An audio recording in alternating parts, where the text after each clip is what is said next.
Right now, lawmakers are at home for a 6-week summer recess after House Republican leaders canceled this week's work session. Representative Russ Fulcher from Idaho's 1st Congressional District spoke with Dakota Cassette's Didier this morning about his policy projects and what they mean for you.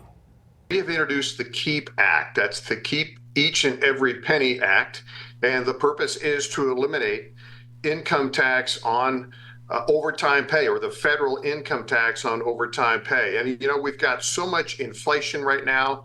Gas prices are up, and we're trying to figure out ways to put more money in people's pockets. It is important to note that in this bill, Social Security and Medicare are not touched because the withholdings is not touched. This is strictly an elimination on the federal income tax for overtime pay. The New York Post shared a story recently about Meta AI's assistant, calling Trump's assassination attempt fictional.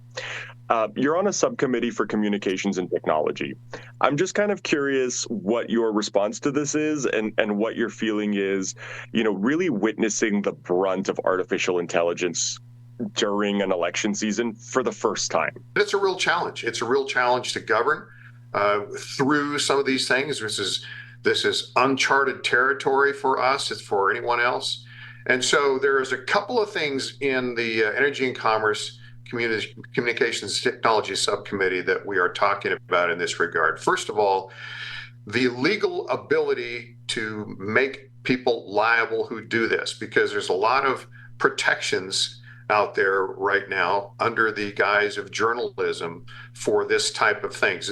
The other thing that is being addressed, or being discussed, I should say, is electronic watermarks or something like that, to where we can identify what is created versus what is not, and mandate the use of that so that there's at least a trail, electronic digital trail. What are a couple things that you can name that you're doing in D.C. to help Idahoans, you know, facing economic challenges here at home, particularly with inflation and the affordable housing problems that we have here?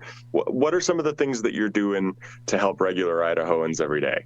We've been successful in getting the PILT payments from the federal government to Idaho. PILT is payment in lieu of taxes, and because of the mass amount of federal land, offsets are necessary because at the state and local level, we don't have the ability to tax or pull revenue from all the federal land in Idaho. So that's been a very big help. A number of other things. Good Neighbor Authority is a piece of legislation that allows us to potentially partner with the federal government at the state level so that we can access some of those federal lands on Department of Interior and the Forest Service and whatnot to generate revenue for the state. So the spending has to be curbed and the interests need to go down. And so that will happen, I believe, as we get new leadership